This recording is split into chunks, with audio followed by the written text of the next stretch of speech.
being here with us and listening. Abortion hurts women. Abortion hurt me, and it hurt the others of us you'll hear from today. We want you to know that abortion is not good for women. I had an abortion at 18.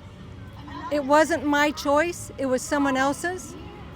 I suffered through years of grief and regret and overachieving and workaholism. It permeated my life. I have been healed, and I want the world to know that abortion is not health care.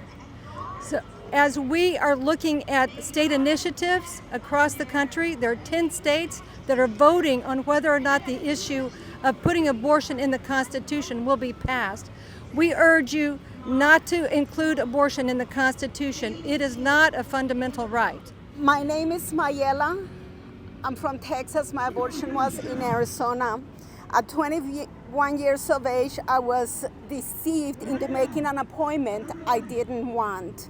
I was told I was pregnant, but didn't have to be. I was told that it would be like nothing happened, but it did. That no one would ever have to know, and now everyone must know. I was told that if I paid $200, I wouldn't feel any pain. The truth is that pain never left. They reassure me that it was legal, and because it was legal, I thought it would be okay. The truth is that legal or illegal, abortion harms women. I did not meet the doctor or get to ask any questions before my abortion. I don't even know who performed my abortion. It wasn't until I thought I heard my baby screaming in pain that the mother in me woke up. Too late, I realized what abortion is. I was traumatized again when my body started producing milk for a baby that was not there. And when I had to face the fact that legal abortion had left me barren, I would never be pregnant again. La verdad es que legal or ilegal, el aborto daña a las mujeres. My name is Serena. I am from Indiana, and I was raped at the age of 13 and taken for an abortion.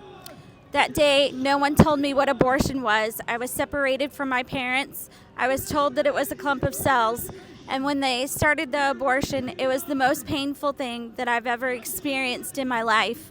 I screamed for help only to be told to shut up. After I was taken to a recovery room, I stood up and I hemorrhaged everywhere. My dad had to carry me over his shoulder out of the abortion clinic. That day changed our lives forever. I ended up with a complete hysterectomy, and I almost ended up dying from the abortion. I felt unworthy to be a mother and a wife, and I turned to drugs and alcohol to numb my pain. I struggled for many years. I'm so thankful that I've now found healing, but my rapist, the abortion never ever changed my rapist. He continued to rape other women and girls. The clinic was eventually shut down after they did not report minors. Women and girls deserve better. Hi, thank you. I'm Hilda. I'm from Texas. In 1996, I learned that I had an unexpected pregnancy. I was alone and terrified. My baby's life ended via an abortion at approximately 8 weeks. After waking up from sedation, immediately I felt guilt and regret. Without a doubt, I knew that I had made a mistake. As the years passed, shame, depression, and anger consumed me. My baby's absence was undeniable. I'd never met them, and yet I missed them. The counseling that I received at the abortion facility did not prepare me for the emotional trauma that robbed me of joy for so long. I urge you to do your research on abortion. Abortion is not health care. Abortion steals the life of the baby and the mother. So choose life for both. Thank you. My name is Serena. I'm from Florida. I was forced to have an abortion at the tender age of 15. When my parents took me to Planned Parenthood, I wasn't supposed to see the ultrasound monitor, but I did see my baby's fluttering heartbeat. And I looked at the abortion worker and I said, I can't do this. I can't have an abortion. So I was escorted back out to my parents and taken home for another week of threats and pressure until my dad, he threatened me that he was going to commit suicide if I didn't follow through with the abortion. So we went to another abortion facility that was more like an old house. I was taken back to a room. I was strapped to a bed. My abortionist didn't look at me or speak to me. He performed the abortion and left the room. And I was left by myself to try to pick up the pieces from the pain of what just happened to me for the rest of my life until I found hope and healing through Jesus Christ. Abortion is not safe health care for women. Abortion didn't secure my future. Abortion hurt my future, and it affected all 5 of my pregnancies. He said he would kill himself if I kept our baby. This was now my 2nd abortion. Why didn't anyone tell me I could possibly have suicidal thoughts? I mean, didn't we matter? Didn't my 2 precious babies matter? The pressure was not only from the man, but the doctor and staff as well. When making the choice, I didn't feel like I had the support system that I really needed. I felt ashamed and afraid. Abortion harms not only the woman or the baby, but the woman as well. It affected my mental well-being and my physical health. I suffered pain, severe cramping for years with hormone imbalances and abnormal menstrual cycles that now make me unable to have children. It wasn't until my father's passing in 2020 that I sought healing and counseling, and I realized I had unresolved grief. Thankfully, I'm on the other side of that. People are calling abortion productive freedom, but there was no freedom for my aborting my children. It has taken me decades to recover, but by the grace of God, I have. And today, I use my voice, my personal story, to stand for women who are still hurting, and I call out the lie that abortion will set you free. Thank you. Hello, my name's Melissa Webb, and I'm from Houston, Texas. I just wanted to share about my abortion. When I was a senior in high school, I found out I was pregnant, and I very much wanted to keep my baby. I told my mother, and she did not share those same desires and strongly encouraged me to have an abortion. I did it to appease her. She was hoping that I would go off to college and had a lot of hopes and dreams for me, but the truth is, after my abortion, I had no desire to do anything. I lived a very self-destructive life and even contemplated suicide. One thing I also wanted to share is when I went to the clinic, I remember even there feeling like I was being forced to do this procedure because I was taken into a room with 7 other ladies. I was the last one because of my last name. And as they were sharing what they were about to do to us, I started to break out in a cold sweat. I felt faint. I had no life in me. And I laid over some chairs and thought I was going to pass out.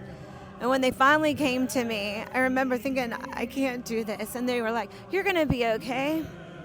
And this lady, because I couldn't get up because of how weak I felt, she went and got another staff member from this facility. And they walked me in and helped me to get into the room. And I remember thinking, this is so ridiculous, and I don't get this, and I wanted to run, but I had no strength to do anything. I think I'd given up. In that moment, I felt like a part of me very much died. I remember how insensitive the whole thing felt, and them asking me crazy questions like, oh, what school do you go to? And just, do you play any sports? And I'm like, really? I don't know, honestly, except by the grace of God, how I made it through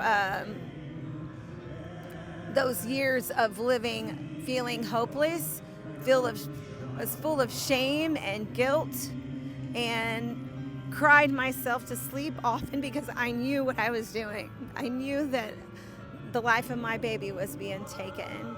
And so I'm just so thankful for the healing that I found now.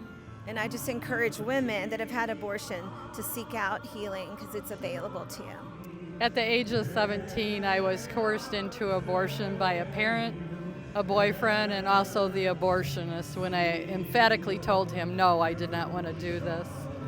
Coercion is against the law no matter what. You cannot be forced. So get help if you're ever forced into an abortion. I had many problems afterwards: miscarriage physically, sexual dysfunction, suicidal tendencies, much more. Went into a divorce. But God is greater than all of it. He redeemed me. He set me free. And there is help for women. Abortion is not reproductive health. Abortion hurts women.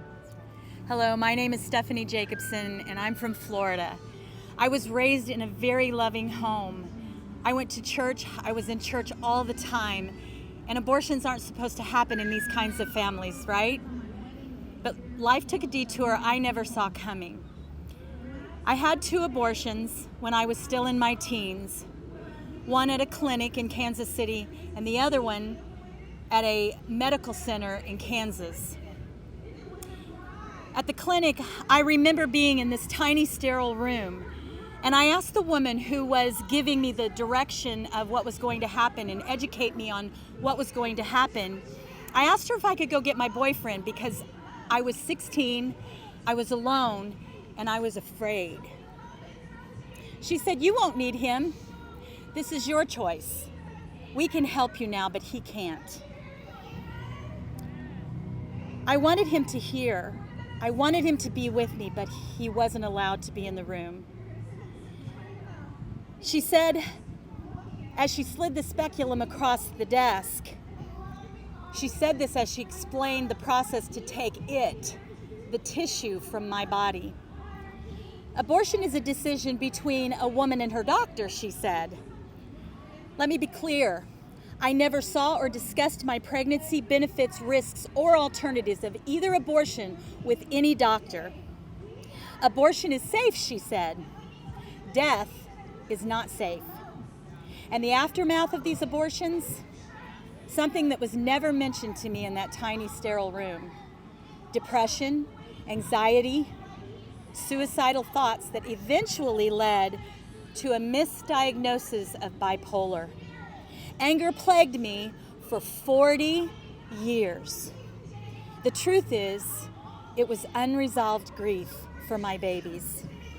Having life sucked from one's body leaves one very angry, and we wonder why we have such an angry nation. When we don't value life, nothing has value. Liam Elias and Victoria Isabel. You may wonder why I named the 2 children that I never saw, because they existed.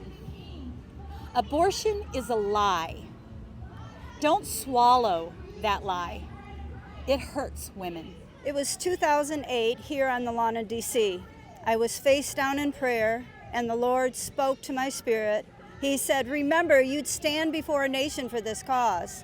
I thought, what cause? And then it hit me. Back in 1972, I had had an abortion, and I stood in front of a TV and screamed all by myself. If I could ever have a chance to stand before a nation and tell them how horribly wrong abortion is, I would do it. He reminded me of that. My boyfriend took me to a clinic. I had the abortion. I stuffed it for 7 years according to his directions. I ended up with a nervous breakdown of hellish proportions. I would wish that on no one. It took several years of counseling, and finally I was set free through an organization just like what we offer today.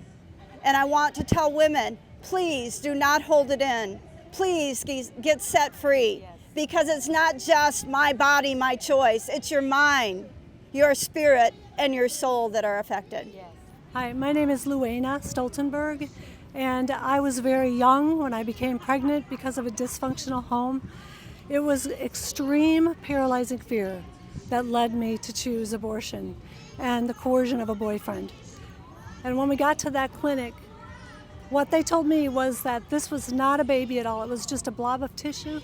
It was just a clump of cells, and that's all it would be. And it would be quick, it'd be easy. In fact, it would be safer than carrying to term. I believed that lie. I went ahead with that procedure, and I had that abortion. And it was traumatizing and horrendous. When it was finished on the way home, I was bleeding profusely, and I was in extreme pain. Got home and I called the facility back to tell them what my issues were. Their answer to me was, "I'm sorry, but you're no longer our problem. You're gonna have to call your doctor." And they hung up the phone. And this was caring about women. I didn't call the doctor that day because it was my parents' doctor, and I didn't want anybody to find out what I had just done. And so I thought I would bleed to death that night. Thank God I did not. God had other plans. But that abortion would cause me to go through a myriad of emotion. I was in anger, I was depressed, I was suicidal. I started taking drugs and drinking alcohol just to numb the pain. And I became very promiscuous because I didn't think anybody would love me unless I gave something to them, which led to 2 more abortions. By the 3rd abortion, I didn't even give my name when I went into the facility. I found that's very common. Abortion hurt me extremely, but thank God, God had a plan, and I gave my life to the Lord Jesus Christ, and it turned my life around. I got married, but when we wanted to have children, I was not able to have children because the only children I would ever bear, I killed. Abortion is not an answer. It is not a solution. It is forever regret and pain that hurts forever, and you will never get that child back. So I would speak to women and say, choose life. Even if you have to adopt that child out, you'll get to meet that child again. Thank you. We are women of Operation Outcry. We are crying out to a nation to hear what the aftermath of abortion is. I'm an attorney, and I was the lead attorney in the chemical abortion case on behalf of the Justice Foundation and women who have been hurt by abortion. I know the stories of chemical abortion. You have heard the aftermath today of many of the women's voices. We are speaking out. We are seeding the ground, asking for the other women to come forth and speak as well the truth about abortion. Thank you, Mary. My name is Alan Parker. I am an attorney. I had the honor to represent Norma McCorvey and Sandra Cano, who were Roe and Doe in their efforts to reverse Roe v. Wade. And the Lord told me to collect testimonies of women hurt by abortion. So it has been my great honor to represent these women before the United States Supreme Court. All of these testimonies, I believe today, were part of the 4,728 testimonies that were in the Dobbs case that reversed Roe v. Wade. But today, these women are here continuing to say to America, it's time to stop abortion, not enshrine abortion in state constitutions. So thank you all for being here today. Thank you, courageous ladies of Operation Outcry. Thank you, and that concludes our press conference today. Thank you.